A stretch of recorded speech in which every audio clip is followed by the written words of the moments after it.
I, I did listen to the last week's show. We are definitely live.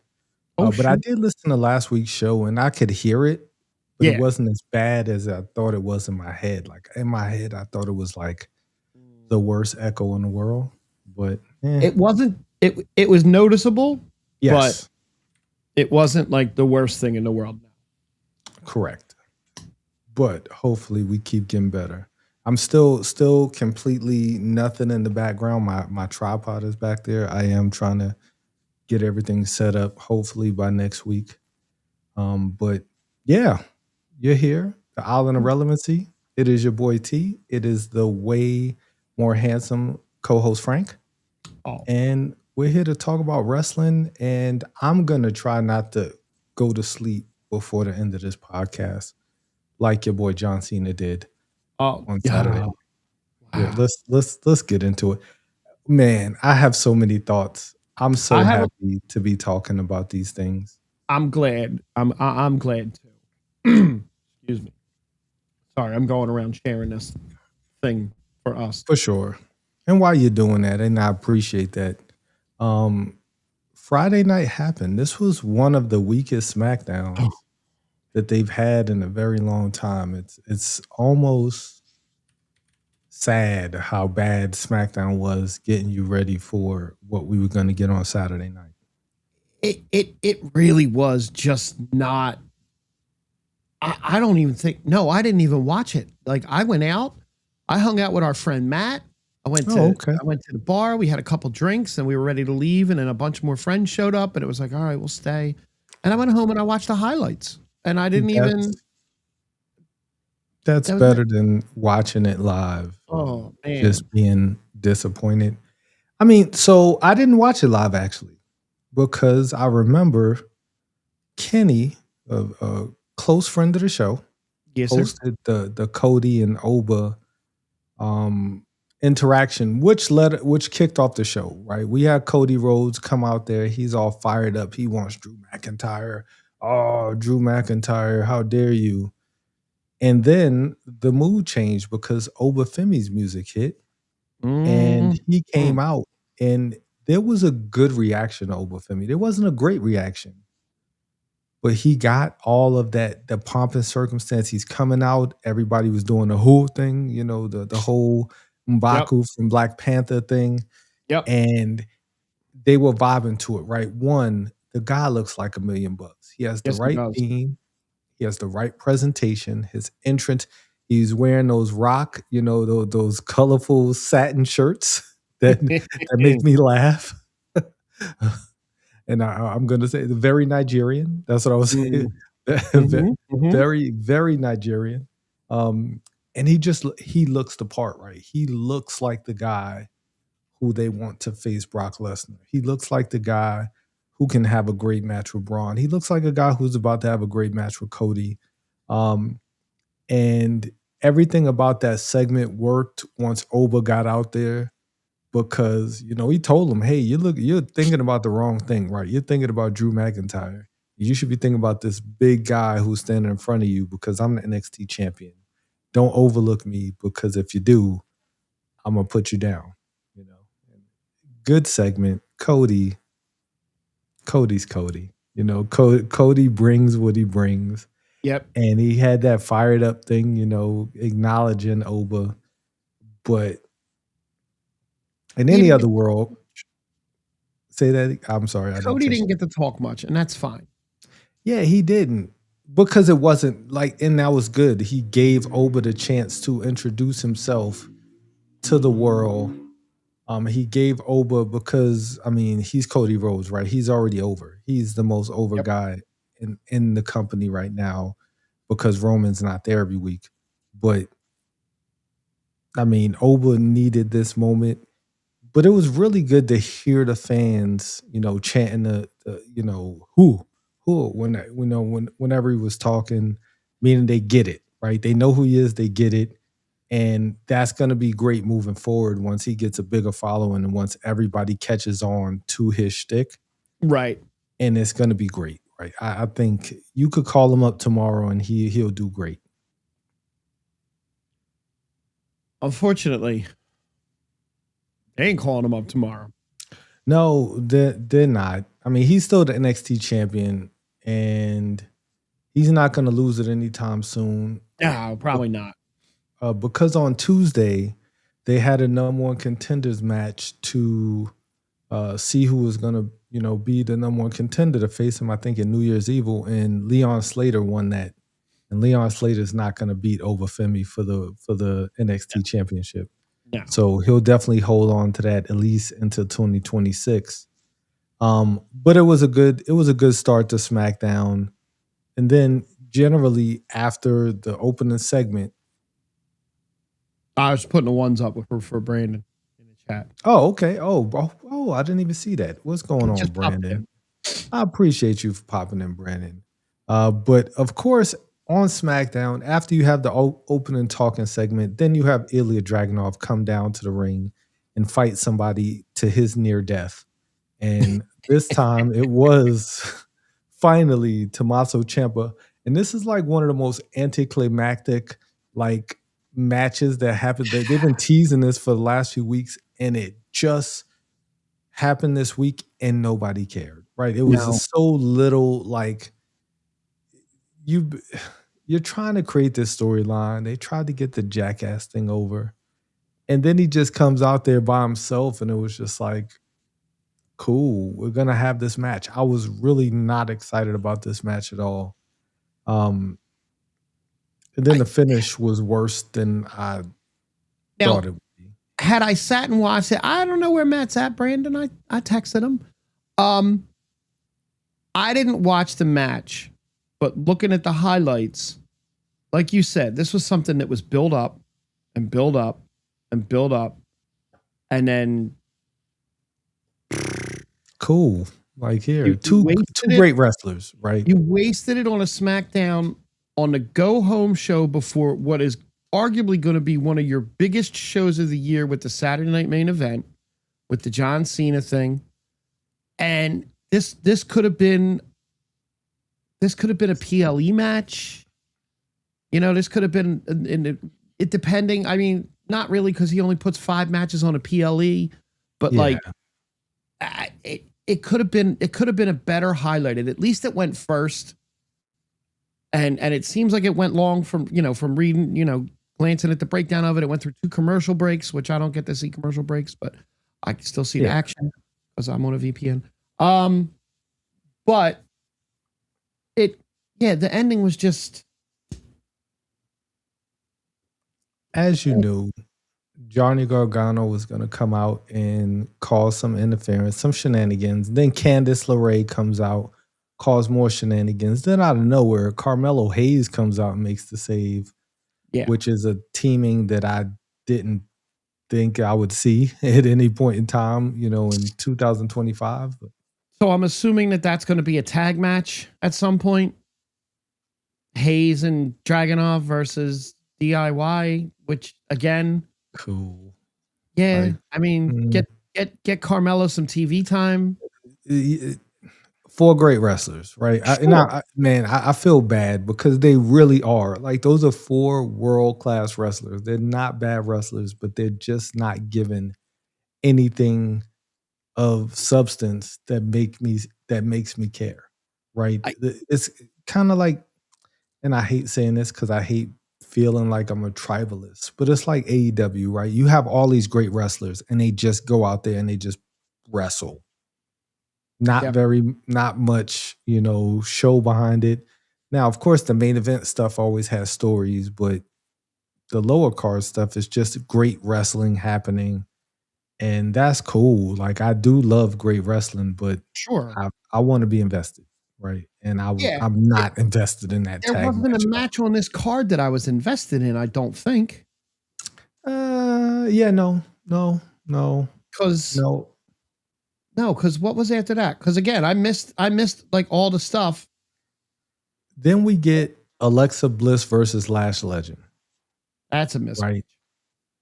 So, man, I've said this the last few weeks. Lash Legend, superstar in the making.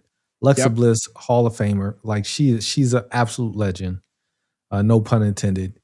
And they have this match. Of course, there's shenanigans because, uh, boy, Matt, who you telling? I love me some Harley Cameron and all the puppets. Uh, but but yeah, like we have Charlotte out there who Charlotte looks better and better every week. It Like really does. ever since the divorce. She had a rough period going She through the did. mourning process of being divorced. But boy, oh boy, Charlotte has bounced back. Bless you, Mm. Charlotte. But then we had Nia. Nia was with Lash Legend. Of course, she's out there causing shenanigans because that's what she does. And she cost Alexa Bliss the match because Alexa, she tied Alexa up. I can't remember exactly the finish, but Alexa got hit with Lash Legend's finishing move, which is it looked great because she reversed one move into her finisher. So it wasn't Mm. just like the typical setup. So it looked kind of cool because of how it was hit. Um, but Lash got that's a huge win, right? Lash Legend beating Alexa Bliss in a one-on-one match, even though it's shenanigans, that's still a big win for Lash Legend, right? Huge win. That's building up a young star. So we had that. Nia was there. Nia's not a jobber, man. She's a mentor. She's mentoring. She's mentoring young Lash Legend to help her reach the heights that Nia already reached, right? Nia's a multi-time champion. You know, she's won almost every women's championship on the roster. So she's definitely a good mentor for Lash because her last mentee won Tiffany Stratton, became women's champion. So hopefully, hopefully the same thing happens with Lash. Because I see money with Lash, like Lash Yeah. Legend. And boy, God bless when Bianca Belair comes back. I think the SmackDown Women's division is gonna finally be in a better place than it is now. I don't think we're gonna see her until um Royal Rumble, at least Royal at Rumble. least, Yeah. yeah, Yeah. at least the Royal Rumble. We did have a backstage segment, The Miz and Javon Evans, which set up their match that for later on that night. Okay. Javon Evans is a star, I right? can't Like wait. this kid, he can talk. He has like that young, cool swag with him. Like he just kind of carries himself like a young superstar, and a lot of the kids like him, right? Like, and the boy is bouncy. Like this And kid, he is this, bouncing. this kid is he's his athleticism is out of the world. Um, but yeah, that ended up setting up their match, which was next, and Javon Evans beat The Miz, right? The Miz, Which is great. it is For great. I Javon. mean, man, The Miz, bro, what can you say about The Miz that hasn't been said, a million times? The guys, he's probably one of the most underrated wrestlers when he's not in a stupid feud with Carmelo Hayes. Like he's He- just great. he's a world-class seller. He Yes. sells better than almost anyone on the roster. And you don't really think about the fact that he is a 2 times Grand Slam champion, which is just he's absolutely the day he retires, he's going in the Hall of Fame. Oh, for But sure. you think the kid from the real world comes up and this is like it's awesome to see. It is. It is. And he did beat John Cena in the main event of WrestleMania. He did. Just He did. just one of the things. I mean, just it was a solid match. I mean, once again, those two had really good chemistry. Then we got to the main event, Yeah. which was perhaps the worst match of the night, which Yeah. probably should have been the best match of the night. You get Rhea Ripley, Damian Priest, the Terror Twins. I hate that name, by the way. Um, I really hate that name, the Terror Twins. It's not as cool as they think it is. But some people love it. So what am I? Who am I? Against Zelina Vega and Aleister Black, aka Scarlett and Karrion Kross. This was just a bad night at work. right? This was Yeah. sloppy. This was at some point it looked like Zelina might have concussed Rhea Ripley. It was like some crazy move that they were trying to do. I think she was trying to hit the Code Red, but it went the wrong way. Botchalooza. Yeah, it was bad.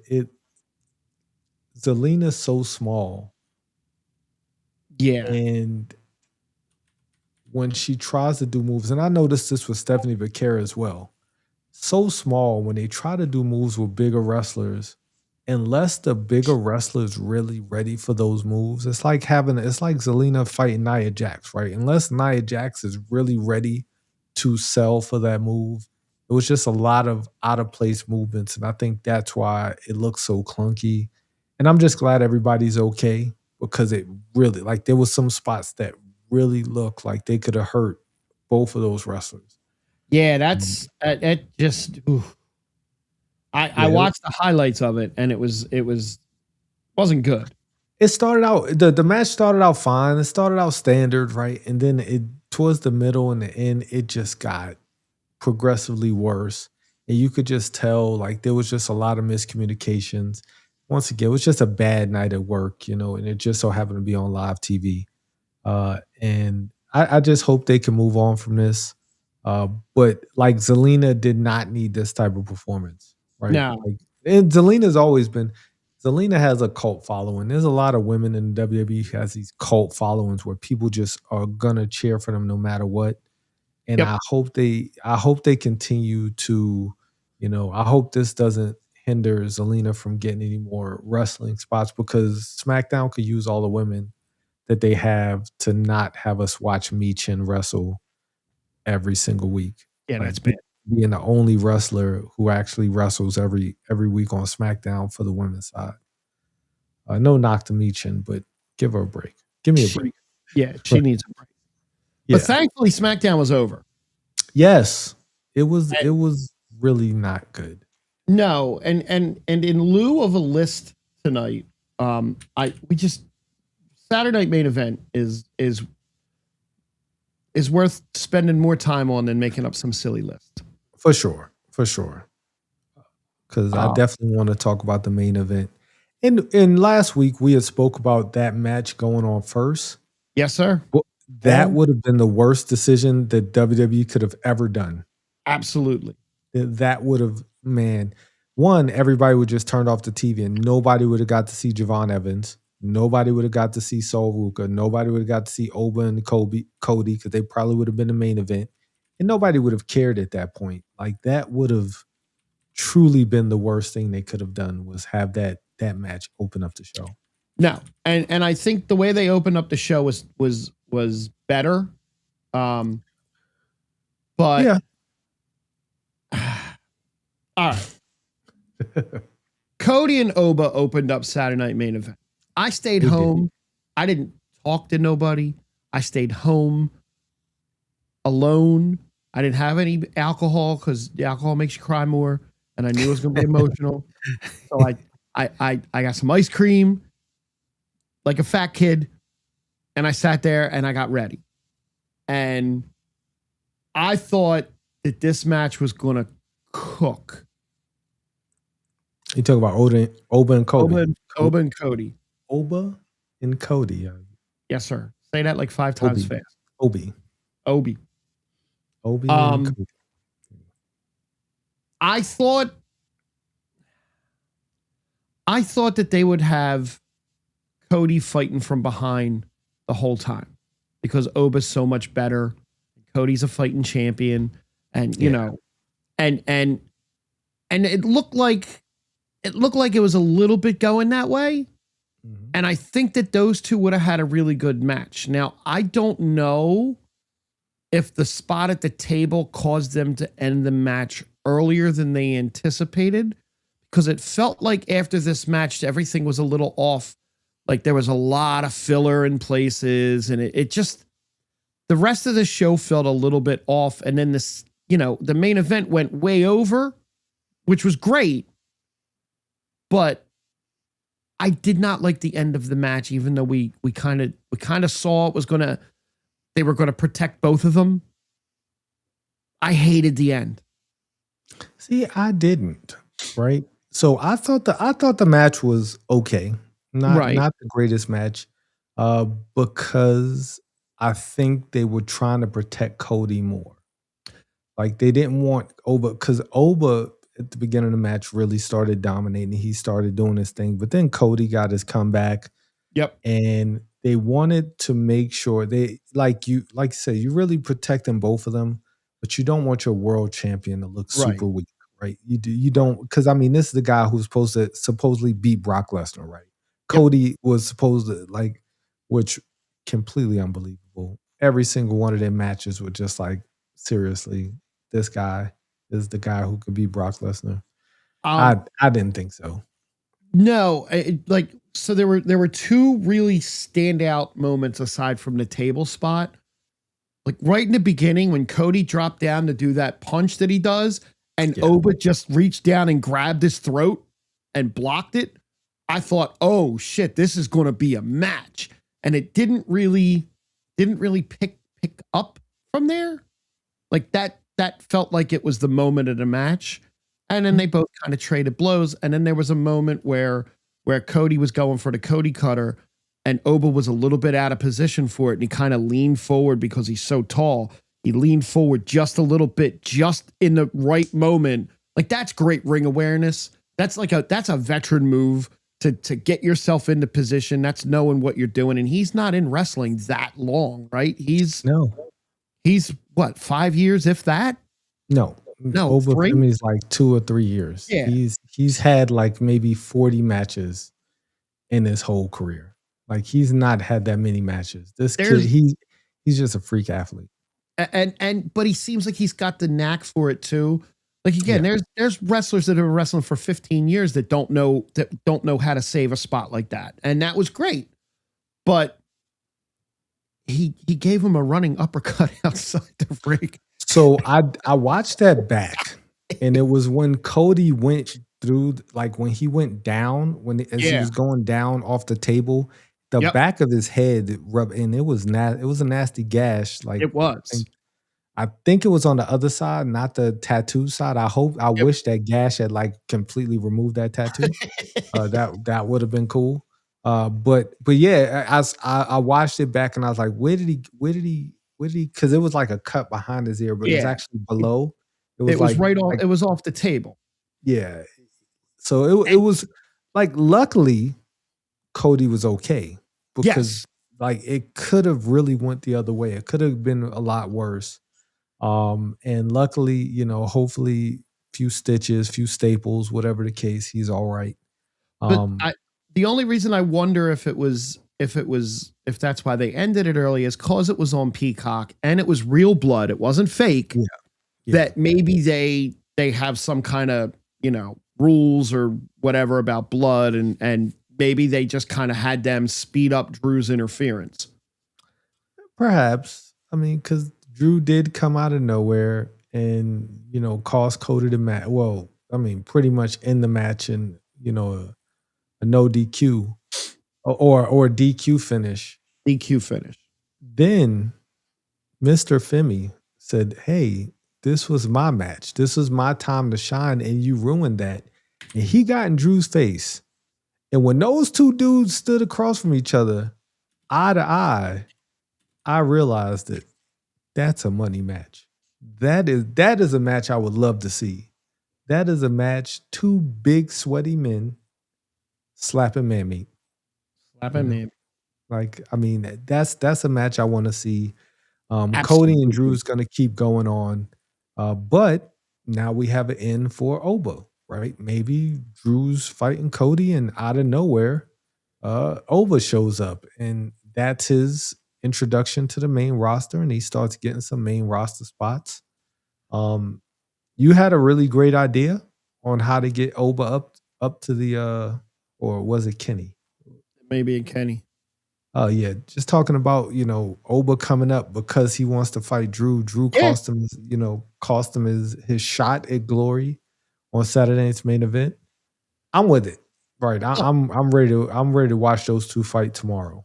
I love the Drew and Cody thing that keeps going. because they're really taking that in different places. And I like that. I just, after Saturday Night Main Event and after we talk about Raw, I have an issue with something Triple H is doing that I want to get into.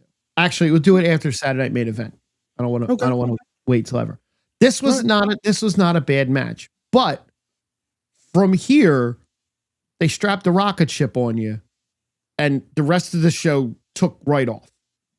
Oh, for sure.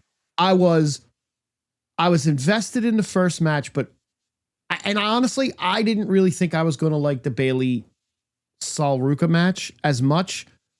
And I think, oh my God, like these women came out and they shone a spotlight on Sol Ruca in a major way. Ladies and gentlemen, if you don't watch NXT, if you only watch the main roster, you're doing yourself a disservice, right? Yes, it is the performance center, it's the developmental, but some of these talents are developed. Sol Ruca is one of those talents. This girl is something special. I called her the female version of RVD. I think she might be more than that, right? She can do things that a lot of women can't do in the ring. Athletically, she's tall, she's lean, like she has this she reminds me so much of Charlotte Flair in her look, like how she's built. And she's there to make money. She just needs a better package presentation wise. Her theme music sucks. Her entrance, like the surfer gimmick, that's cool if your name was Sting and you were in the WCW in the 1980s. Like, but it doesn't, to me, it doesn't work so much these days. But her talent is so, like, she's so talented, it makes up for all of the presentation deficiencies, right? She is an amazing talent. And Bayley was the absolute perfect person for her to fight on Saturday. Yes. Like, they had a great match. The one spot where Bayley tried to hit her, when she tried to hit her with the rose plant and she did a handstand and like flipped over. Dude. Like, you can choreograph it all you want, but everybody can't do that, right? You could try to put that into, oh, we're going to go out there and do this, but like to do that on national TV at the right time, like it's, I do, and I'll definitely read this out loud. Matt says, I thought the match was terrible. It was way too choreographed. It looked like college tumbling. Sol Ruca is great, but she needs to dirty up her matches. I see that, right? I definitely understand. I understand that thought process. I don't feel like this one was as choreographed as I feel like some of Lyra's earlier matches. Like, I felt like all of Lyra's earlier matches were just like, hey, I'm going to do this. Right when you do this, I'm going to count to 3 and I'm going to do that. And then like everything felt like paint by numbers. It was a fast match and they transitioned into move to move. But you also have to look at it. This isn't SmackDown. This isn't Raw. This is Peacock. As far as we knew, you had a strict 2-hour time limit. So you had to be in and out of the matches in a certain amount of time. And that's usually how that goes if that's on a broadcast network. Usually it's on NBC. Yeah. But this was just on Peacock. I like the cartwheel on the ropes. I liked all the different little things that she did. And Bayley losing was fine because it doesn't really hurt Bayley. It kind of actually helps Bayley in the story that Bayley's going through character-wise with losing confidence and whatnot like that. I didn't hate it. I thought it was a great match. Yeah, I once again, I could definitely see that. Some of the flips, the cartwheel off the ropes, like, I mean, that has to be choreographed, right? Like, she did a handspring into a moonsault over the top rope. Like, bro, that was some Montez Ford level stuff right there, right? Like, that's insane. I've seen wrestlers do that before. I don't think I've seen any women do that before. Mm-mm, Like mm-mm. I've probably seen Ricochet do something like that. Maybe Leo Rush or one of those really super athletic high flyers. But man, that was She did a impressive. Like she did a the whole cartwheel. match was She did a cartwheel on the top rope into a DDT. Like, yeah, you got to choreograph some of this stuff and you got to set it up.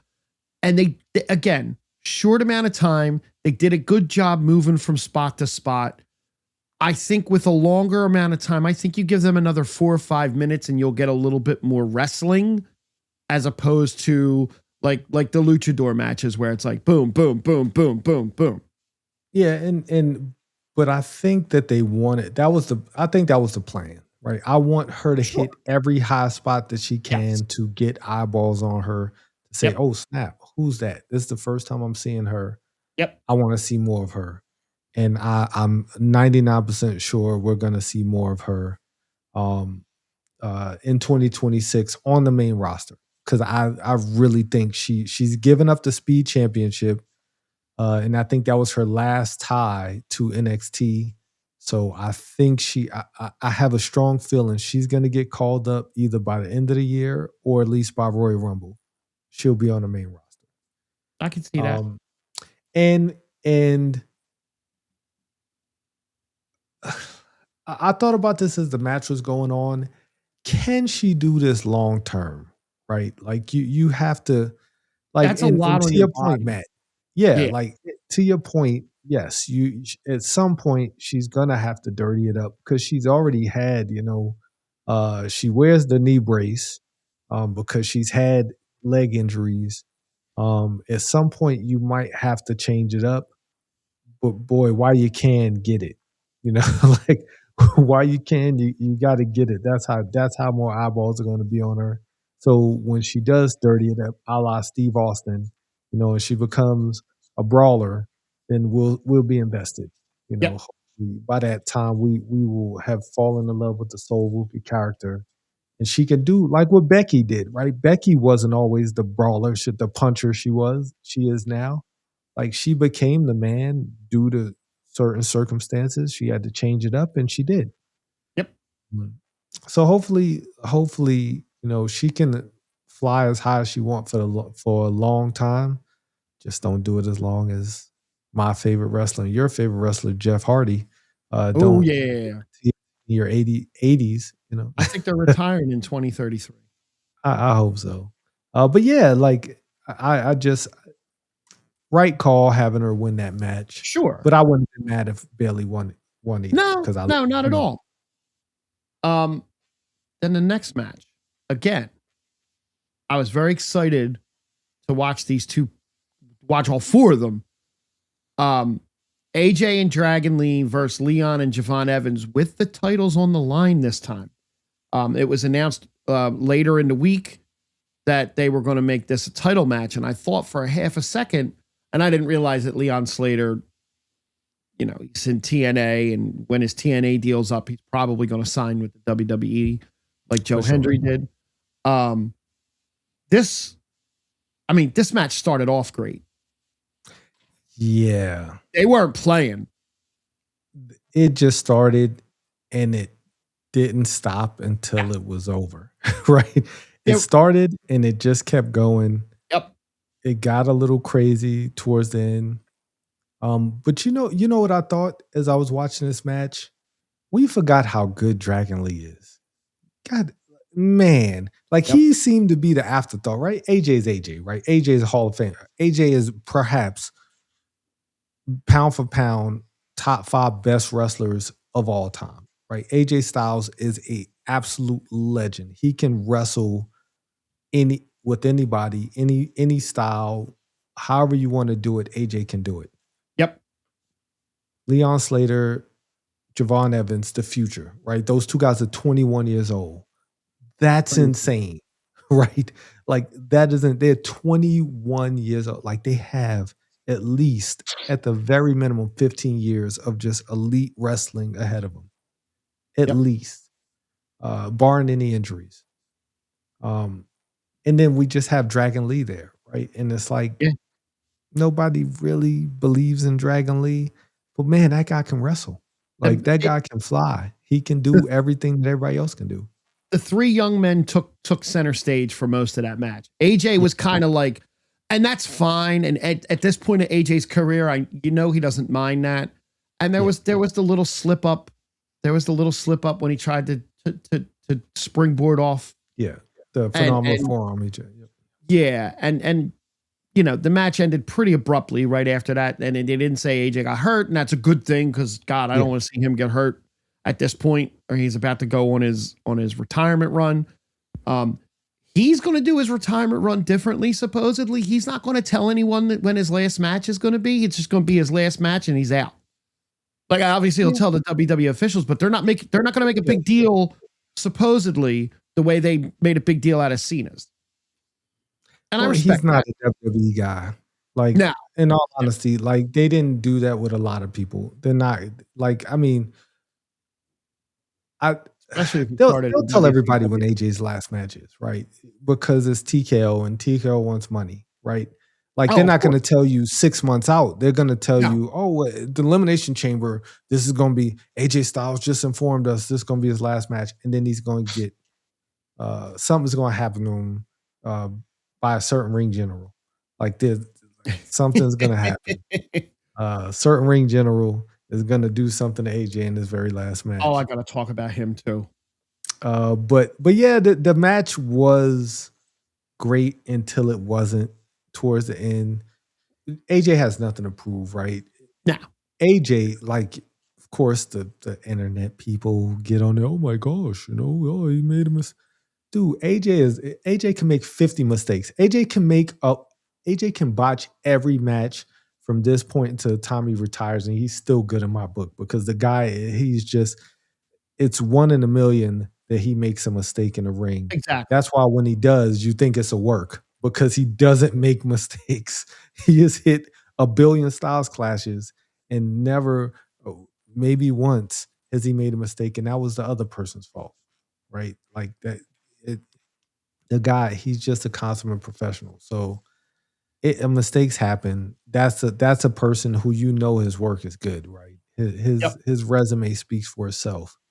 But yeah, it just the match ended abruptly. It didn't end the way everybody seemed to be a little upset at the end when they were standing in the ring. They were, raising each other's hand. It just didn't go the way they wanted it. You could tell that by everybody's body language, especially AJ. AJ was upset. Like you could tell he was really upset, more with himself than anybody else. Yep. And then they all stood in the ring to Fordham, and they gave the John Cena salute, except Leon Slater did it with the wrong hand, but that's all right. We forgive you. He's from the UK. He's from the UK, so he don't understand what's going on. He doesn't understand. That's fine. I forgive you for that. Yeah, but what a lot of people can't forgive. Listen, before we even get to that match, can I say it's good to see Jesse Ventura back on TV? No, my man Jesse grew his beard out. He did look good, actually. My man Jesse is the ultimate. I have to be a heel at all times. It doesn't matter what you say. I'm going to say the opposite to be a contrarian. Yes, and that's a true heel. Jesse's a legend through and through. He wasn't that bad this time around, and they probably told him, "Yo, shut the F up, bro."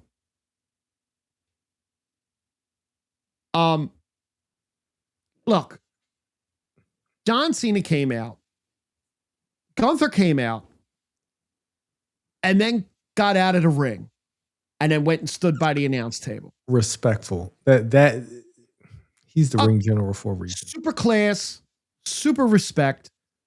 Whether you're in character or out of character at that point, that's just respect. Yes. And I loved it.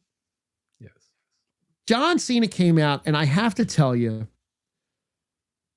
I hated the layout of the entrance. I understand why.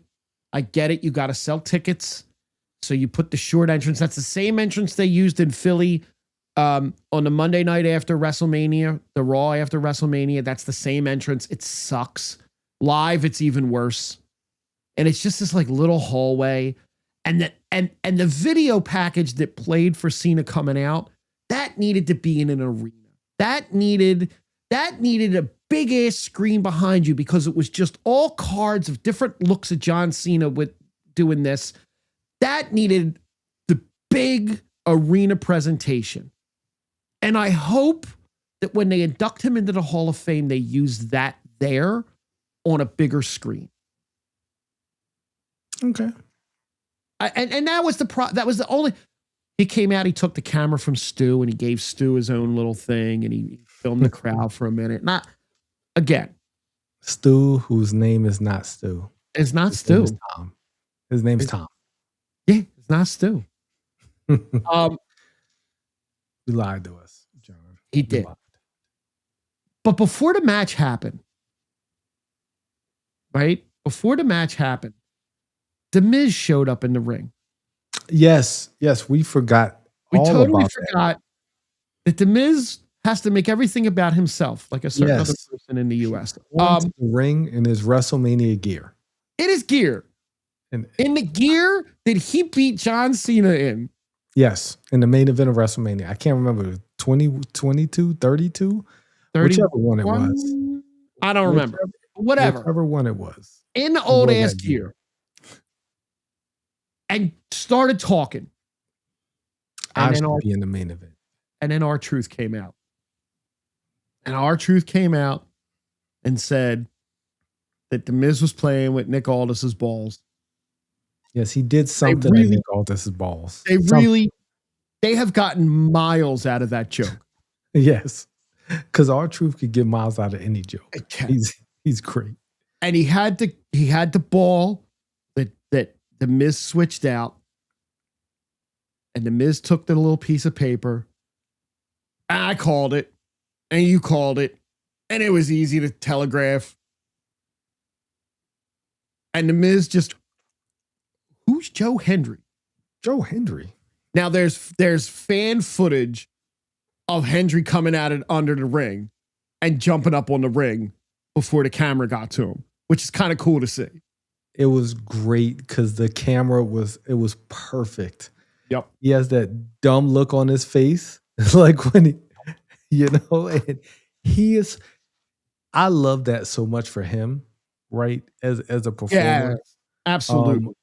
And just the look on his face was just like, I'm here.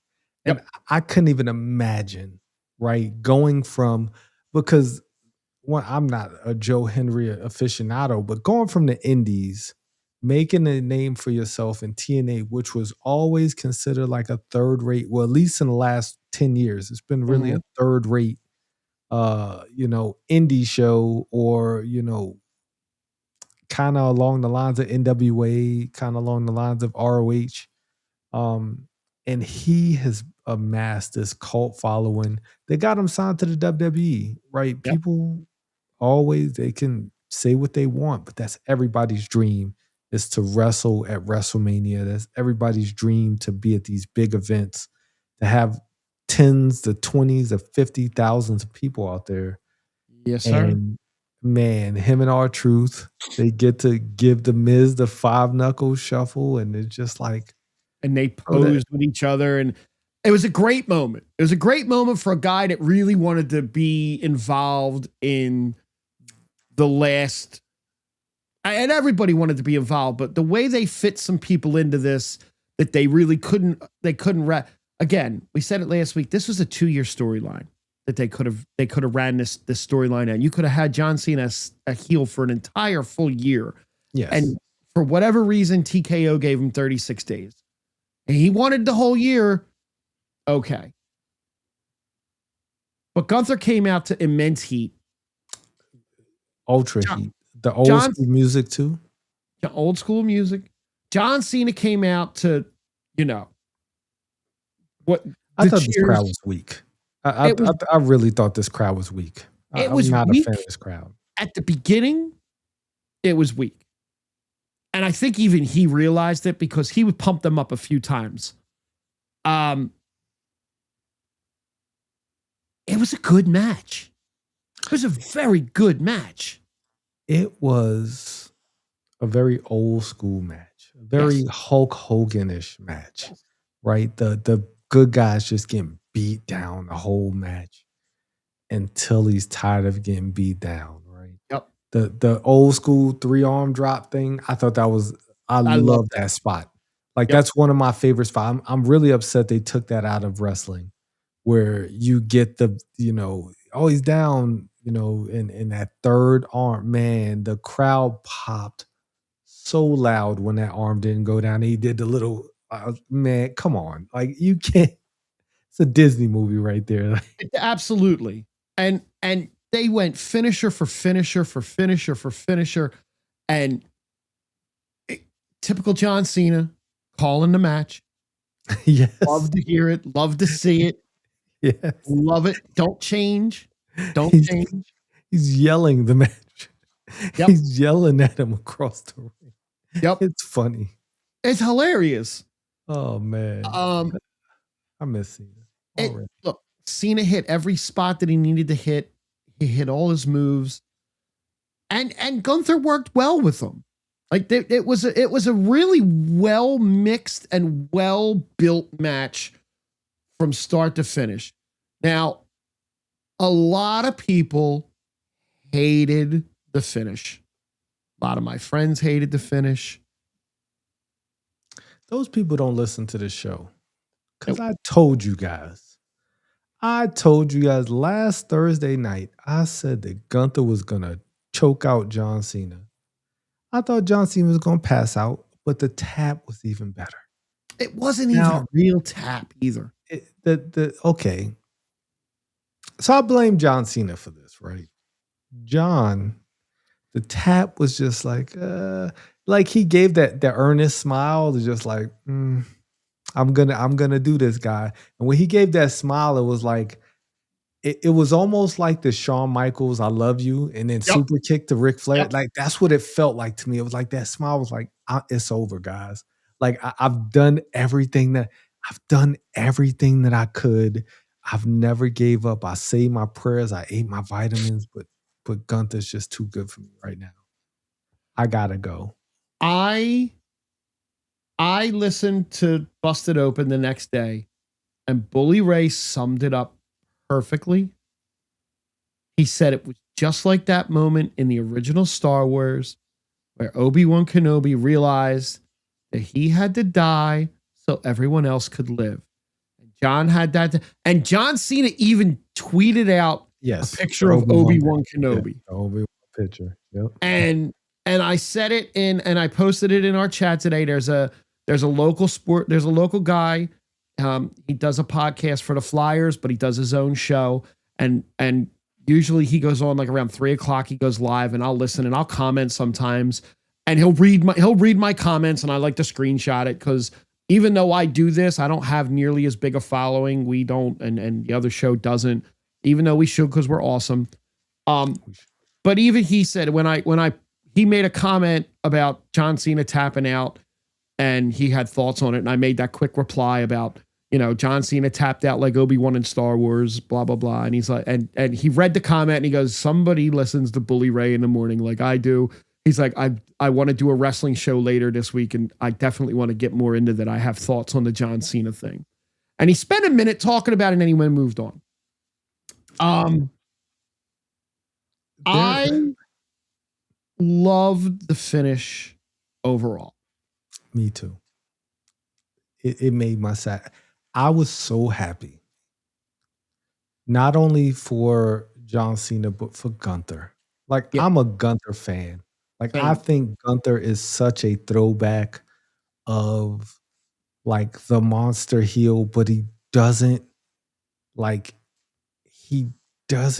not a character. He's not a caricature. He's not a character. He's just a damn good wrestler. There are people who think Gunther's boring.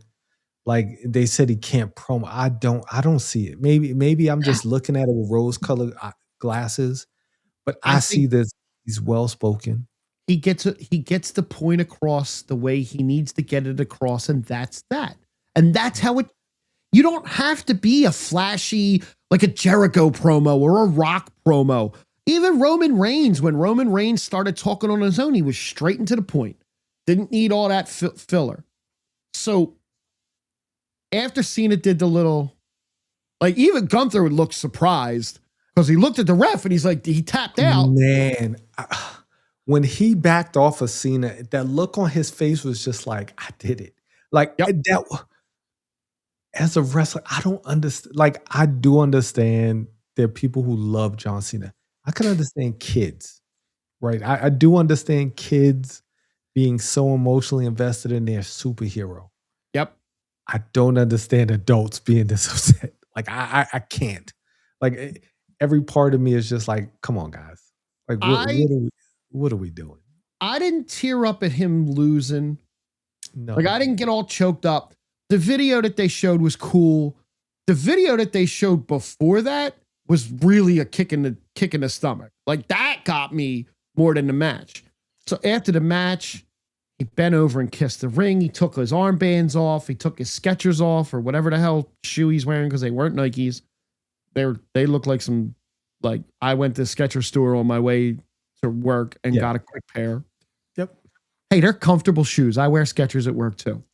The crowd's chanting bullshit. Everybody starts coming down out of the back. All the wrestlers came down except Gunther. Gunther left, as he should. Cody and CM Punk put their belts on him, and Cena looked very uncomfortable in that moment. I didn't like that. I did not like that moment. No, and I don't think Cena really liked that either. I don't think he wanted that. They kept forcing it on him. Like, come on. It's like, dude, you're killing me, man. But the crowd finally kind of came around and started chanting thank you. I agree with you. I think the crowd sucked overall. It was the worst place to hold this event. It would have been so much better in a Madison Square Garden or it just in a big arena. We didn't get The Rock coming out like everybody thought was going to happen, and that's good. I'm glad. Yeah. Everybody was out and they played the video package for him and they made him watch it from the ring. Triple H was getting massive boos and heat. Yes. Vince was in the video package. Vince wasn't in the building. They said they said Vince wasn't in the building. Neither was the other person that was supposed to be there that I don't even want to talk about. Neither one of those two people were in there. I thought it was in the building. Who was in the building? Elias. Elias was in the building. Right. Elias was in the building. Elias was in the building hanging out with near Kevin Owens. How did Kevin Owens not freak out? Was that Elias or was it his brother? I don't know. That would have been a moment for Kevin Owens to turn around and go, who are you? That would have been cool. But Kevin Owens was there. Kevin Owens. There was one person who wasn't there that I was really, really saddened by. Probably the same person. It's Randy Orton, man. Yep. Like Randy Orton wasn't there, and that they did him dirty. They did him dirty, scheduling him to go to Saudi for this. That's crazy. Randy Orton, like that's a person who should have been the first person down to the ring to give him a hug, to shake his hand, 100%. because Edge is debatable who his greatest rival is. It's Randy Orton. Like those guys have had 50,000 matches with each other. They came in the same time. They were joined at the hip from FCW. So after the match, Cody Rhodes standing at ringside. They went to Jackie Redmond for a little interview, and it was unscheduled, unplanned thing with Cody standing on a ring crying. And Jackie went over and talked to him. I know you were happy you got a couple extra minutes of Jackie Redmond, even though it was with some crying Cody. Cody's such a baby face. Like bless his heart. Like he's such a fucking baby face, man. Like it was unscripted, but man, you can't even manufacture what Cody is, right? You can't manufacture. No. Like he is who he is, and I love it though. I'm not mad at him, like, but he's such a fucking baby face. He can't even help it. Like he just sitting there with tears, like a goober, But he meant it though. That's what I love. Like he meant it. Like, hey, like he was on a road with John Cena as a young Cody Rhodes, right? So like I don't know what John Cena like I know what John Cena meant to me, but it definitely what John Cena meant to Cody Rhodes, the person, you know. It the post show thing when Triple H came out and the crowd was booing him, and he started to talk and he stopped, and the crowd was chanting crap at him, and the crowd was booing him, and he turned around and he was like, I expected you guys to be louder. You guys are at this. You basically just said you guys are disappointing me and you're not vocal. That crowd sucked. Because if you were at Madison Square, if you were in New York and you had that match, if you were in Philly and you had that spot out there, you'd have been throwing stuff at you. You had snowballs. They'd have thrown Santa Claus at you. But you would have gotten more of a crowd reaction from either of those two cities than you got in Washington. It's at Boston. Like, yes, it should have been in Boston. Now, Gunther might not have made it out of Boston, but it should have. I don't think he'd have made it out of Madison Square Garden or Philly either. I don't think. No. Now, he had extra security going to his bus. For sure, as he should have. Like, people were really upset, right? I got into a Facebook kerfuffle with a friend of mine. She's a big wrestling fan. Her and her daughter, they love wrestling. I would love to have her on the show one of these days. And she was just so upset. And of course, I went into straight troll mode. It was like, come on, man. Like, how are you upset? Like, it's his last minute. How could Triple H do this? And this is so stupid. It's like, I mean, I bet you money that he had the option of how that match was going to end. And he, of course, did it the way he wanted to do it.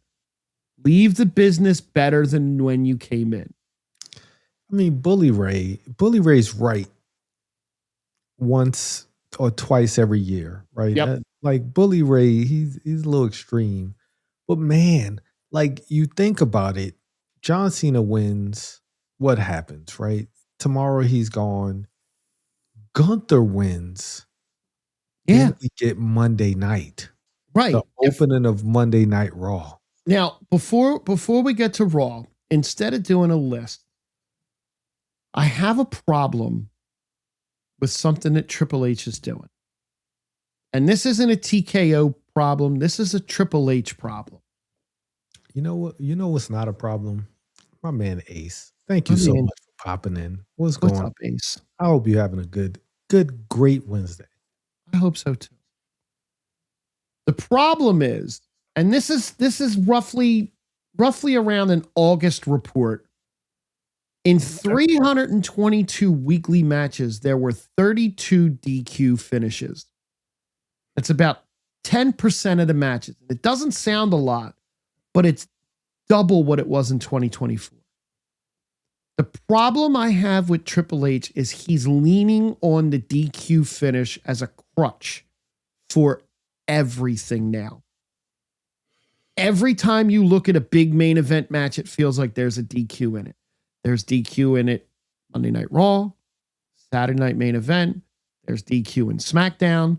Like there's more DQs than there needs to be, I feel. And I don't think it always pushes the story the way it needs to go. The main event in Raw, the finish that we're going to talk about, was awful. It was awful.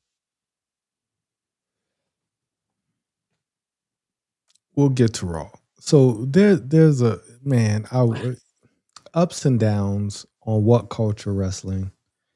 Simon Miller, he's like a part-time wrestler. He does these ups and downs. He has what he calls the dick counter. Disqualification, interference, and I think confusion is the C, D-I-C. Okay. Right now, we're at 142 just in this year in WWE, in just like in just different disqualifications, interference, and not just main events, but just like every event, SmackDown, Raw, pay-per-views.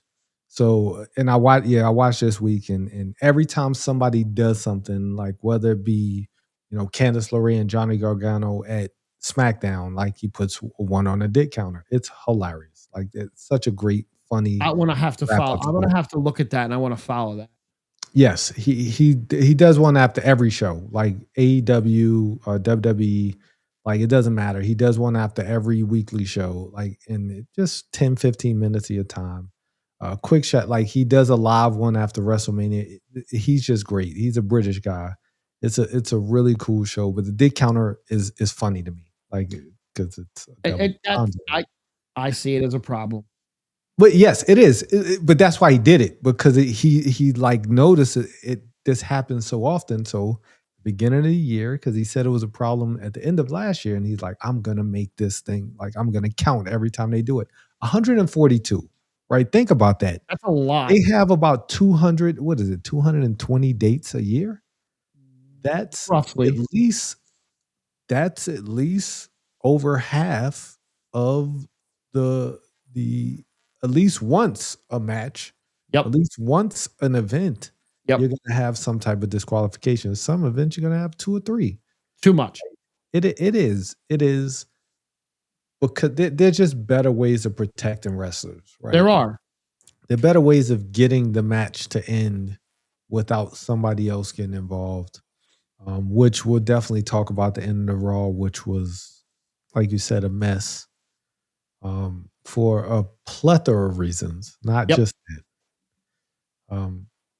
But yeah, I mean, no, it's a problem, and I don't see it a problem. I don't see the problem ending anytime soon. No, because we're still doing the same things we were like. I mean, then again, there's not much you can do to truly change. Not really. Like there's not much you can do other than bring a forklift to the ring and lift the ring up, right? That's one way of ending the stuff. That's just one way of doing it. Or and the only other way to do it would be to have a third person in a match that's going to take a pin, and then you're going to complain about the person taking the pin all the time, and it's just like, right? Like, what do we? But we got to Monday night. We did. What an opening segment. I mean, there was only one way to open up Monday Night Raw. It was with Gunther coming out to the ring, in his all black mock neck shirt, black overcoat, and just he walks to the ring. Initially, I didn't like the segment because he just comes in there. He's getting Dom heat. Right, he's getting just this amazing major Dom heat. He says, I tapped out your hero. I tapped out John Cena like a little bitch. Left, and I was like, come on, what are we doing? But then he said, you know what, I'm not done. I'm not. And he goes back and he yells it the second time. He says, no, I'm not done. Then he goes and gets on the announce table and yelled it. Yes. That I loved. Like, I tapped out. Now, at that point when he was up on the table, I thought somebody was going to come out and be his next challenger. But they didn't do that. They did something better. Because he walked to the back. That walk to the back, that smug, that was the best walk out of an arena that I have seen in forever. He was so smug. Just that. So I got a little nervous at first because the first person he sees is Tozawa and Otis. I got extremely nervous when I saw that. I said, come on, we can't. Let's not do this, right? They're going to do it. They are, but it made sense because after he left Tozawa and Otis, he then sees R-Truth. And R-Truth is like, that wasn't cool, dog. And he's just, once again, just giving this smug look. And And it started making a little sense to me. Clown Tozawa and Otis. You could say whatever you want about them. What you can't say is Otis ain't over, right? Otis, Oh yeah. everybody loves Otis, right? Everyone loves Otis, and they're gonna be sad when Otis gets choked out. They Yes, they gonna are. because Otis is gonna Otis is gonna rip his shirt and he gonna do the caterpillar or the worm or whatever he does. And then he's gonna go to He gonna sleep. try to land. He gonna try to jump that elbow, and somehow Gunther's gonna turn that into him getting choked out, Yep. right? And guess what? But it was the way he was replying to people. He goes, "Yeah, so yes, I did. Okay, anything else?" And it was just this. it was the replies. It was just the nonchalant, like, I don't give a shit. Yeah, Adam, are you happy with yourself? Yeah, I just choked out John Cena. Like I tapped out John Cena. Of course, I'm happy with myself. Like that was such a dumb question. But because once again, everybody loves Otis. Everybody loves R-Truth. Everybody's Yep. gonna cry when R-Truth gets choked out. Yep. Gunther gets out to his car. Who's sitting on the hood of his car? Before he got out to his car, Adam Pearce called him an asshole. Adam Pearce just straight out, "You're an asshole. You're done. Leave." And he was like, "Okay," and just strolled on out. That makes He didn't care. That made no sense, by the way. That was great. Like why would you tell him to leave? Because he's happy that he chapped out John Cena. Like what are you doing? Like that part doesn't make any sense, but it was still awesome. Like you should have put him in a match. Oh, you're happy with yourself. How about you go one-on-one with the Undertaker? You know what I'm saying? Like that's what Teddy Long would have done. Great. Teddy Long would have Long said, "Oh, you're happy with yourself. You going one-on-one with the Undertaker tonight, player." You know what I'm saying? But after Adam Pearce calls him an asshole, goes out to his car. AJ Styles is sitting on the hood of his car. That piqued my interest, right? You have 4 or 3 people who are just fan favorites. All 3 people are going to get choked out by Gunther. But before Gunther left, Gunther pulled up to AJ and "You can't see me," and pulled off a classic. That should be on every Raw replay for like every like throwback Raw. That one scene should be in there because that was great. Yep. It was great. It was great. And we don't get that if he don't beat John Cena, right? John Cena be gone, and then everybody's like, "Oh, Gunther will be sad." How do you open Raw the next night? You can't have Gunther come out if John Cena wins. John Cena's not coming out. What do? Do you just start the first matchup? I love how the fans started chanting, "You tapped out the Gunther," and he's just like, "What? You're right. I tapped out the Jey Uso last year at WrestleMania. Like, this year? Oh yeah, was it this year? What was this year? It was the last WrestleMania. So technically this year, yeah. Yeah, but I mean, cool. But I just tapped out your childhood hero. Like, man, just great. Just great. But then we do move into the first match of the night. And what was it? Hold on a second. The first match was a pair of tag teams that have faced off 44 times together.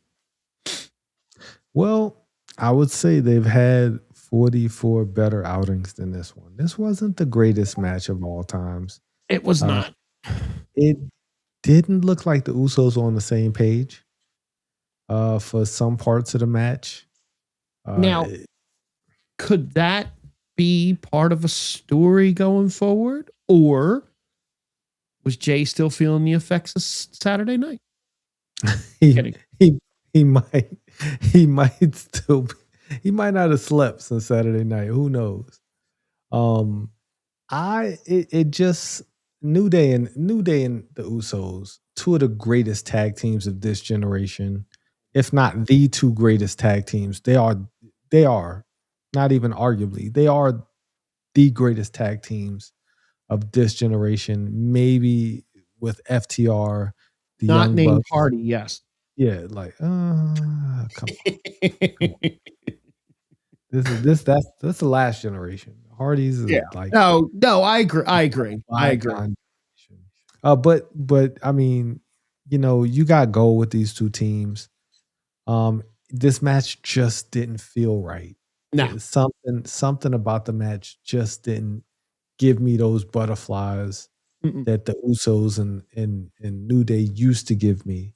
And it wasn't the lack of Big E. It just was something was just off. Not a bad match, but just No, not but not not up to their great. standard. Yeah, not the greatest Uso and New Day match. Grayson Waller was great though. Like Yeah. Grayson Waller is kind of grown on me, being part of the New Day. He's just annoying, and that's what he's there for, right? He's there. He's doing his job. And yeah, the match happened. The Usos won. Yeah, the Usos won. That means that I guess they get a tag team title shot now. Like I guess if you just won one match, you just That's now how it become the works. number one contenders. That or the War Raiders come back. Yeah. Um. Yeah, I mean, I was late to the match and just kind of fast forwarded to catch up live. So if we said anything in the Discord chat, I wasn't behind or anything like that, and I didn't. It is what it is. That wasn't a great match. No, but there was a quick little backstage segment with Heyman and Adam Pearce, where Heyman again denied knowing who the masked man was. When Adam Pearce pushed him on it and said, "Who's the masked man?" he went, "Seth Rollins, Becky Lynch, Bruno Sammartino." Bruno," and he looked at Bruno Sammartino. He's like, "I don't know." And Adam Pearce said, "I want to know by the end of the night." And at that point, I knew we were going to get the revelation of who the masked man was, but I didn't know. I did not think they were going to do it tonight. This was a bad night to do it. It was a bad night to do it in the end, but again, we'll get there because we were supposed to get a promo from Io and Rhea, who were going after the tag belts, but they got jumped and beat up, so there was no promo. Next. Well, Rhea got spit on because she got misted as they were coming. Rio,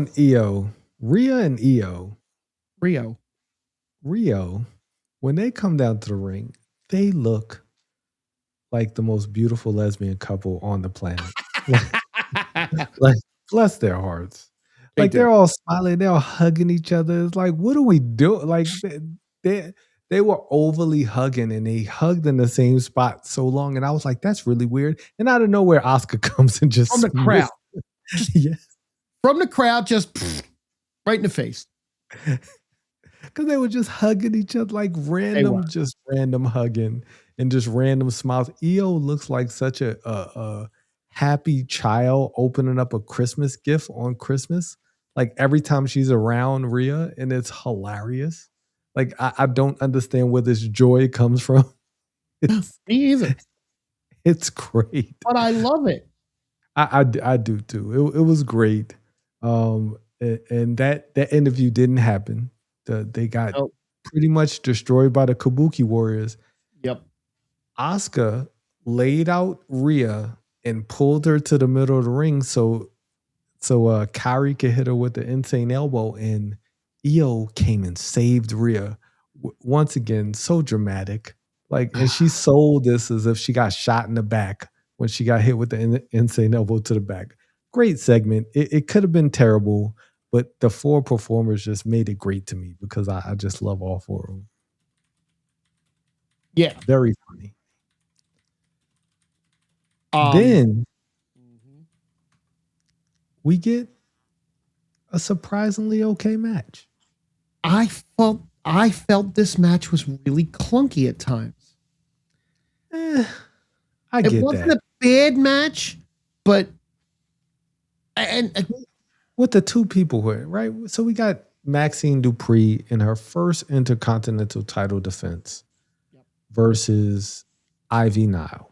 Yep. Right? Ivy Nile hasn't been on TV in a very long time. Right? She's been on Main Event, but she hasn't been on Raw in a very long time. Like we haven't seen American Made. Where's American Made? Where the Creed brothers? Like Well, where are they? Well, they were there. Were they? Yeah, they walked her out to the ring. They didn't. She walked out the ring by herself. No, Creed brothers were there. Well, the Creed brothers were with her backstage. Maybe not to the ring. They were with her backstage. Walked to the ring. She came out there by herself with new hair. She had like straight hair, and it was just a different look. I don't mind it. I like Ivy now. I think she's very talented. I think that they just haven't given her anything to do. I think her and Lyra could have some really good matches if they let them go at it. But I didn't think this was a bad match. I think Maxine Dupree, I don't like that they kept her with the same like smiley gimmick, right? Yeah. You know, towards the end, she's supposed to like hulk up and like get aggressive, but nah. Like if you're gonna work in the dungeon, come out there and be a dungeon master. You know what I'm saying? Like come out there to some dark music. Come out there to like some kick-ass music. You know? Hi, Ray or Ange, whichever one he is behind the mask tonight. What's going on? Ray from Philly. I did not love this match. And the ending was predictable because you're not going to just have her drop the belt to Ivy on a random Raw. Then again, they have done some weird title changes on Raw, kind of out of nowhere. Oh, hey to Ray and Ange. How are y'all doing? I hope you guys having a wonderful, beautiful, beautiful Wednesday night. Welcome to the island.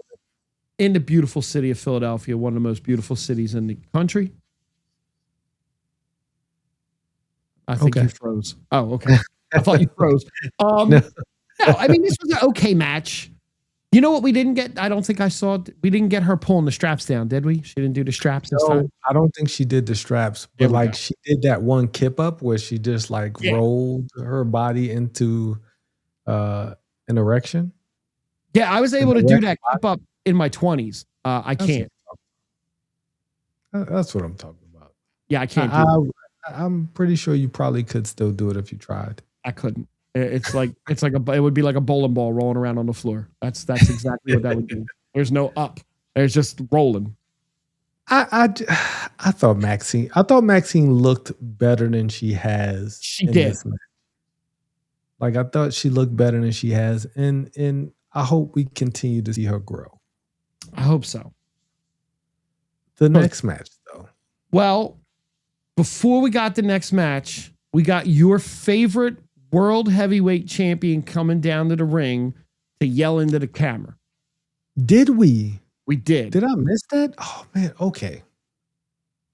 Your favorite wrestler who didn't even stop during his entrance music to pound the ground and do the it's clap. He just walked straight to the ring. Man on a mission. He was angry. He was angry. He had words to say. Rob Breaker said he was going to take his wife last week. He said he was going to take his wife. He said a lot of things. Braun Breaker was on a roll. Phil, once every 3 months, Phil gonna drop some heat. Like he drops some heat, then he goes back into his, I'm a happy do-gooder good guy bag. Yep. But once every 3 months, Phil will get on the mic and drop some nuclear heat. And boy, he did on Monday, because he said, "You go get your dumb father and your dumb ass uncle." like he called them dumb and dumber. Call up your dumb father and his dumber brother Scott and bring them to Brooklyn. I love this your promo. Dumb so father and dumber brother. And then he called back the Steiner math and did the GTS equals 1, 2, 3. Like, okay. Don't disrespect Steiner math. Can't disrespect Steiner math. Don't go too far, CM Punk. But I did love it. I love it. The promo was great. It was. Because he did the business part of it, and then he went personal. And he didn't just call him Dumb and Dumber once. He said, "This goes from business to personal faster than you can run. I'm going to rip your eyes out of your head and piss on your single-digit IQ brain. He just, look, I know you're not his biggest fan, and I know he definitely can bring the heat when he wants to. Oh, for sure. Like on the microphone. It's never like his mic skills are never the issue. It's just a few other things that I'm not a big fan of. But boy, when he wants to, like I don't like that the WWE tries to make him the cheesy champion because he does these things where he goes for the cheap pop sometimes. Sure, he Which does. I mean, I get it. I get it, right? But boy, when he's in the mood, like he was in the mood on Monday. It's a great promo. That was a phenomenal promo. That was one of his better promos this year, and he's had some good ones this year. He has. But then we go into the match. Then we get into a match I was really disappointed in. So was I. Because we have the women's world champion, Stephanie Vaquer, versus Big Mommy Cool, Roxanne Rodriguez. Raquel, who Raquel Rodriguez. Yes. Raquel asked Liv and Roxanne to stay in the back so she could handle this on her own and prove that she could do this on her own. Why do you need to prove? You're Big Mommy Cool. You're the biggest chick there. Yeah. Like, what are we doing? You don't have to prove anything to anybody. You are who you are. Like that just is illogical, right? Having to say that to Liv and Roxy.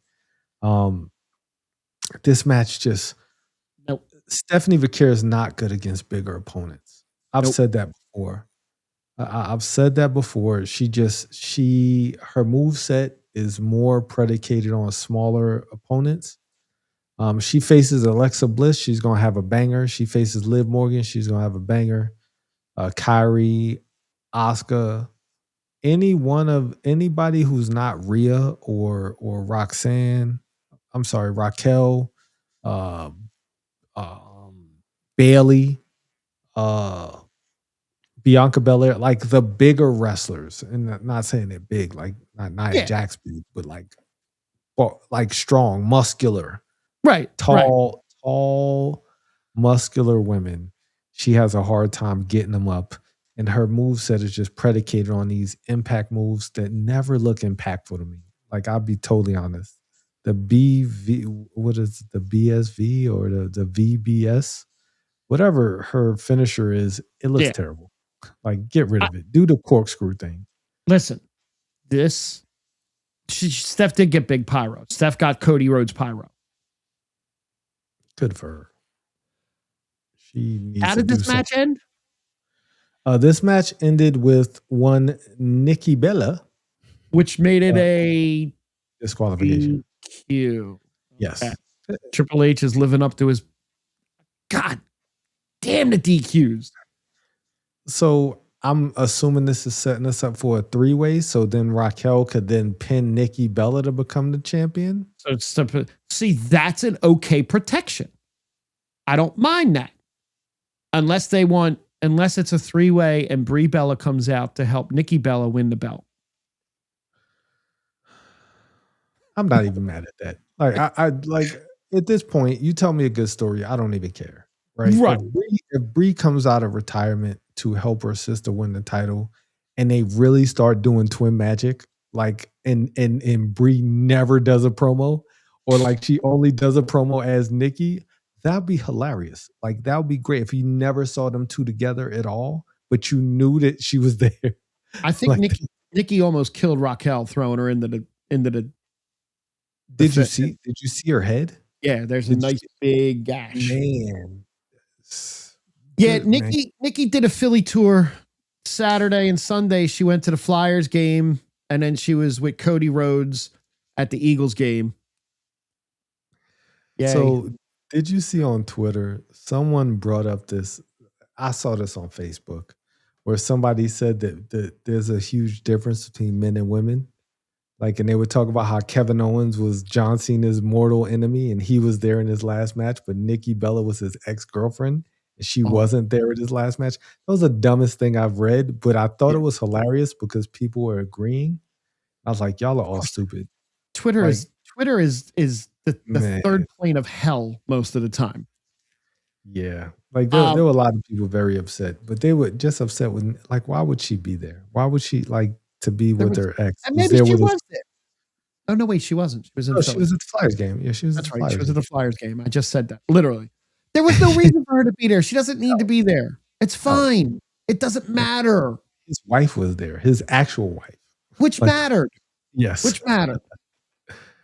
But yeah, she came in, cost Raquel the match. Not a good match. It was a bad match. And Nikki is better as a heel. I hated her as Stephanie's bestie. Like that was just cringe most of the time. It just wasn't believable. Like, not at all.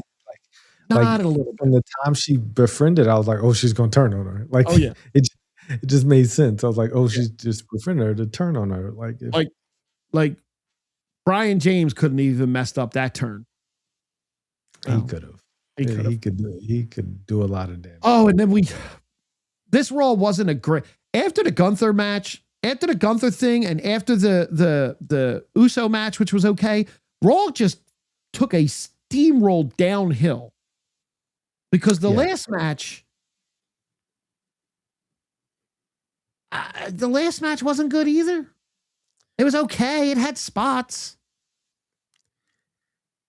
And any other, like Rey Mysterio, the greatest luchador, who's not named Dominic Mysterio. Okay, that's like he is the second greatest. Like there've been millions of luchadors, right? Sure, thousands, hundreds of thousands.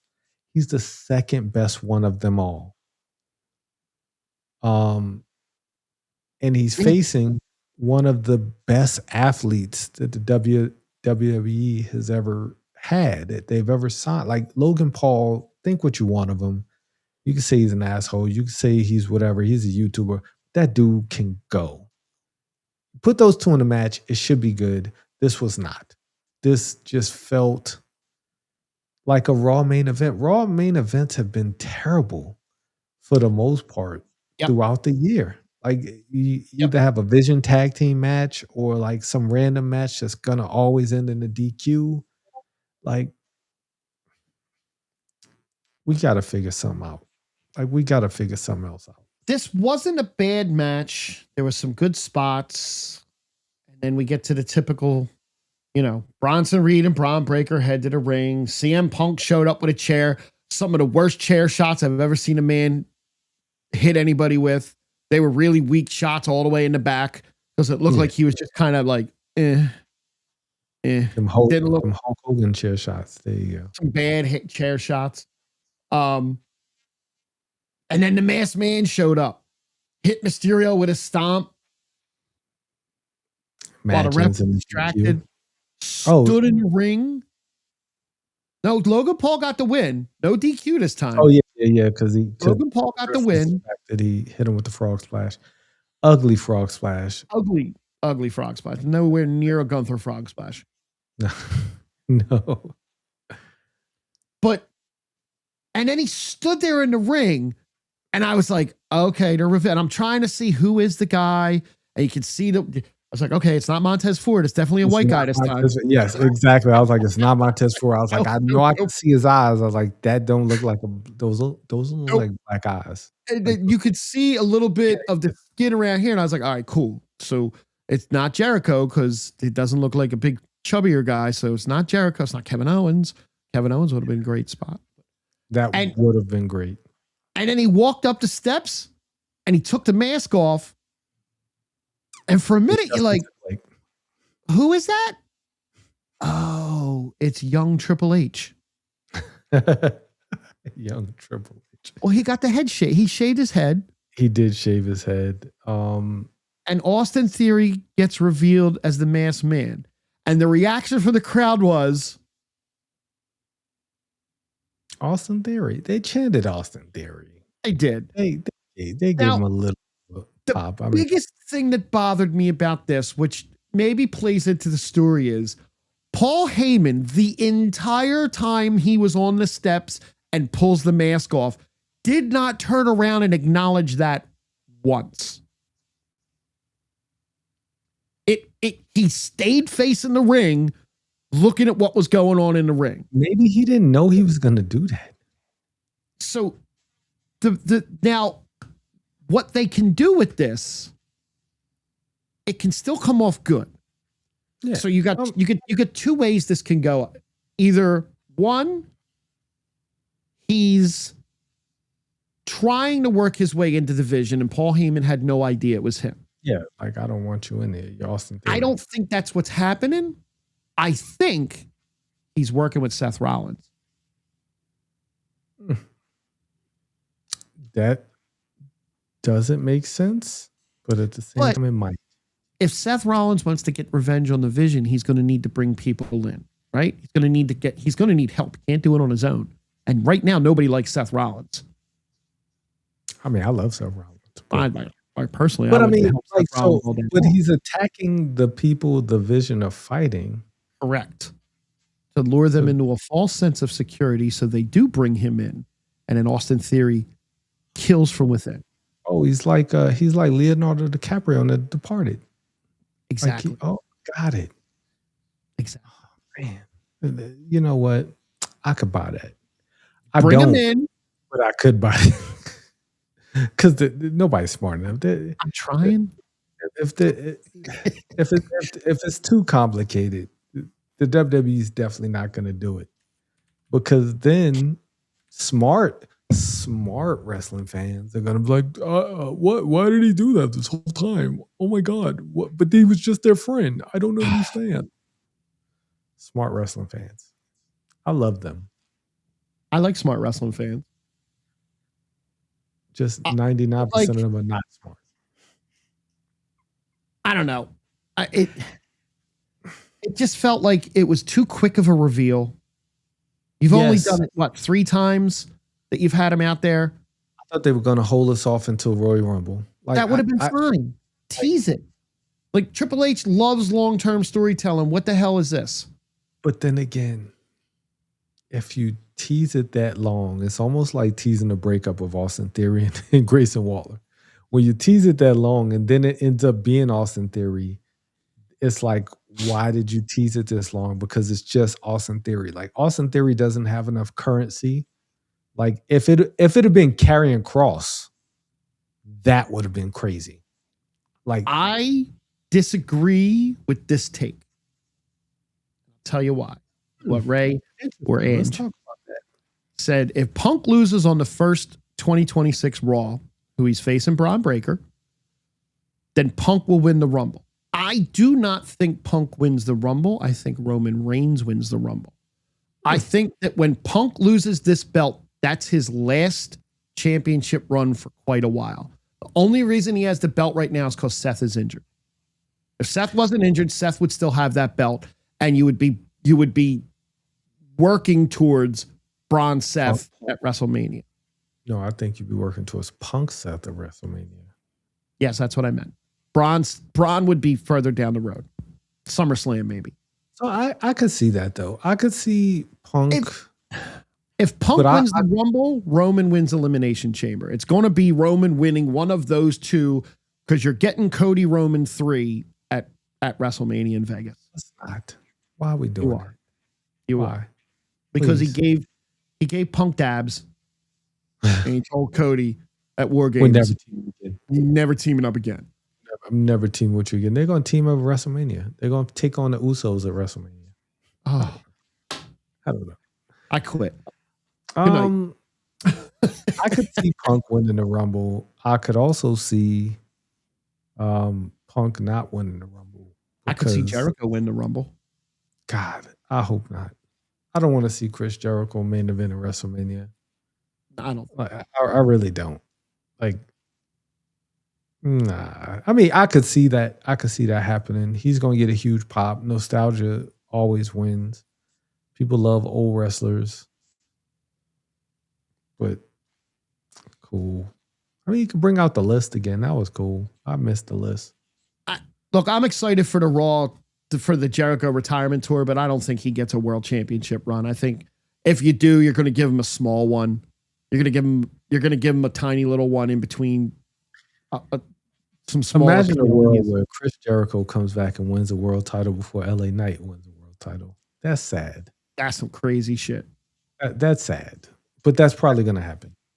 I think That'll probably happen. Chris Jericho would win a title before LA Knight wins a title. So you got LA Knight got written off. They said JD McDonough Yes. had wrist surgery. He's out for a little while. They said that. Yes. And I think the last thing that we should cover is something that I don't watch, but how can we not talk about the botch on NXT? Okay. So I did watch it. I didn't watch NXT live.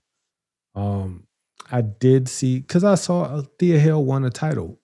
I love Thea Hale. Thea Hale is one of the goofiest wrestlers on the roster.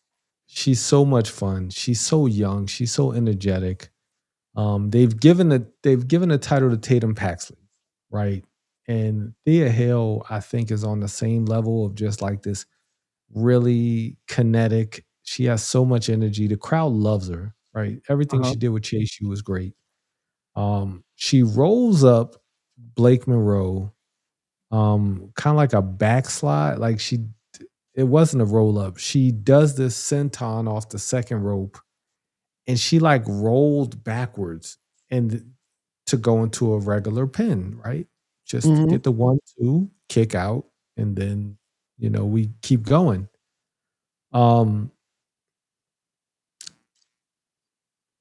She stayed on top of her. The ref called 3. Like Blake Monroe looked like she was kind of out of it. Yep. Her arm came up a little bit, but her shoulder never came up. No, I saw the arm go up. Yeah, but she was still flat on her back. So Thea Hale won the NXT North American Championship. She ran around and she cried in the ring. I mean, this girl, she's given a lot. Like she's given a lot. And it was a botch. But Blake Monroe is so good. If you saw the promo later in the night, what she's about to do is about to be like the get back is going to be way better than the botch. So I caught up a little bit after the fact because I didn't know, and then I saw all the stuff coming across on the internet about it, and Facebook posts and all that stuff. So I went back and I had to kind of catch, because I don't watch NXT normally. Apparently, they had filmed a bunch of stuff for the holidays, and a chunk of the talent had gone home, or to get a start on the holiday stuff. So a chunk of the talent left. They filmed a bunch of storyline stuff and backstage stuff and all that that they now have to bring them back to change because this wasn't supposed to happen. So they have to change a lot.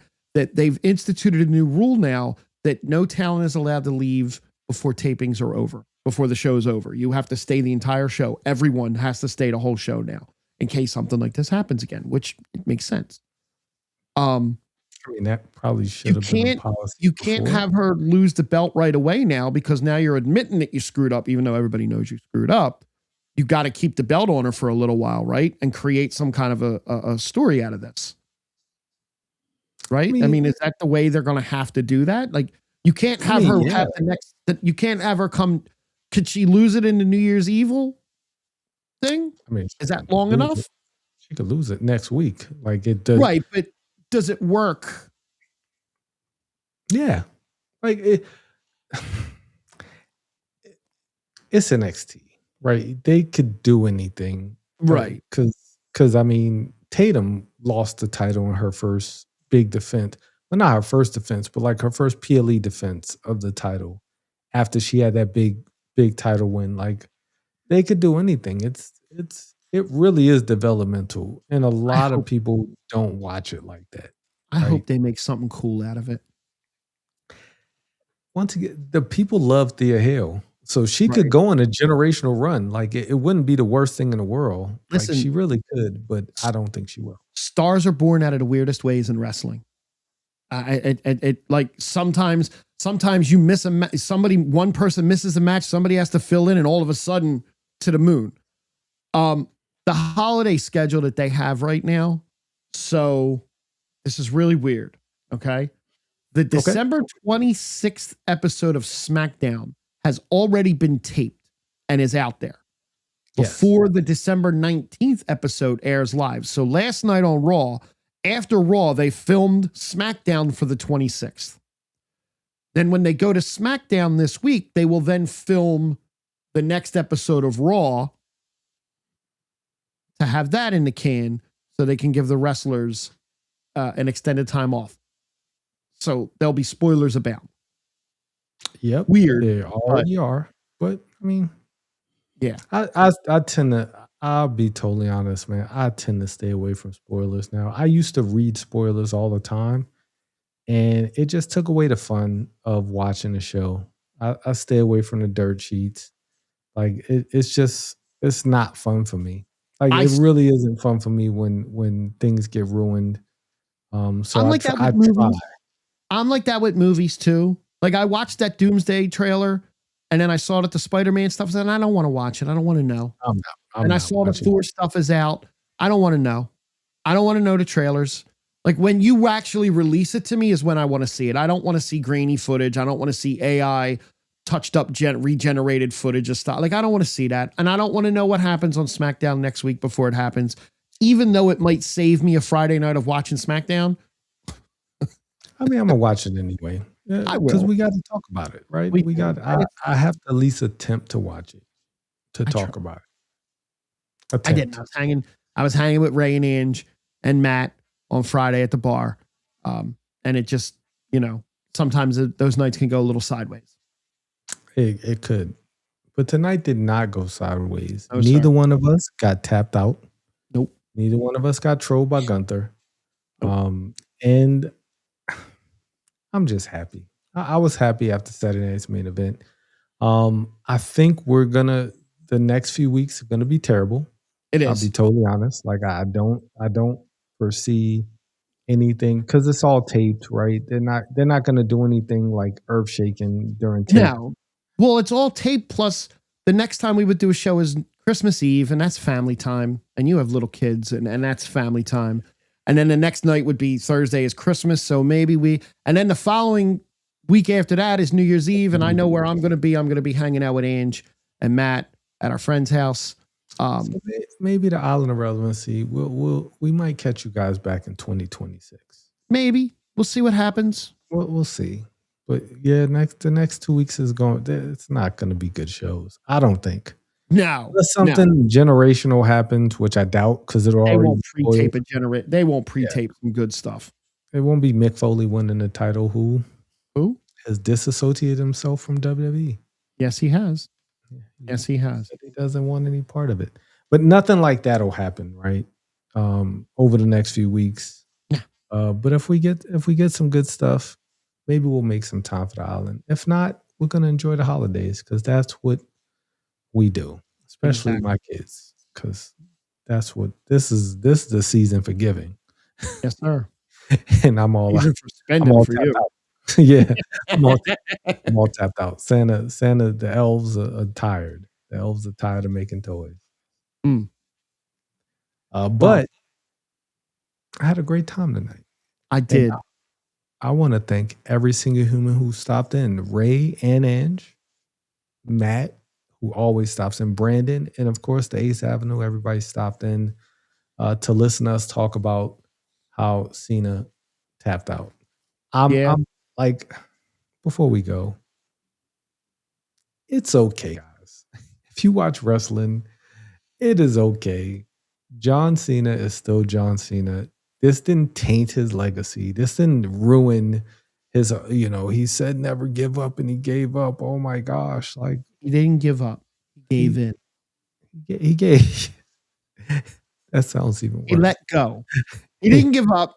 He let go. That's what I meant to say. I didn't meant to say give in. That was worse. Give it is way worse. I meant to say he let go. I ruined it.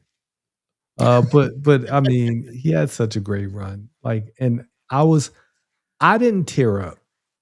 No. When he came out, I didn't tear up when he lost. I didn't tear up at the last video. What I did tear up on Saturday was they did a Make-A-Wish video on a pre-show. Dude. Man, listen. He's such a great human. Like, thank you, John Cena, for everything you did for every kid who needed to have a hero. for every adult who needed someone to like look up to it, somebody, a guy who wore jorts and pumped up his shoes and did raps and wore throwback jerseys and wore colorful shirts. Thank you. Like, I appreciate you. You endured the boos, you endured the 5 moves of doom. You endured it all and you did it as professional. David Otunga might hate you. Wade Barrett might secretly hate you. I think Goldberg really hates him. Oh my God. Goldberg. I love that. He got like an extra 15 minutes after 10 o'clock. Yes. And a tribute video. Oh my gosh. And I know. posing. That Goldberg made me was even. like, I just want to thank Click. We had a hard out with NBC. Like, oh man. Goldberg punched at least 10 walls on Saturday night. Goldberg bought a new TV. But at this point, man, we've done it. We've done it long enough. Y'all hung in there with us long enough. It's time for me to eat some dinner. Any last words, Frank? That's what I'm talking about. At least you didn't say Goldbergs, because I thought that's what you were going to say. No. I will say, if we miss you for Christmas, Merry Christmas, Happy Holidays. If we miss you for New Year's, everybody have a Happy New Year. Yes. Be safe. Have a happy holidays. We'll catch you when we catch you on the Island of Relevancy. And until next time, enjoy this. Shoot it up.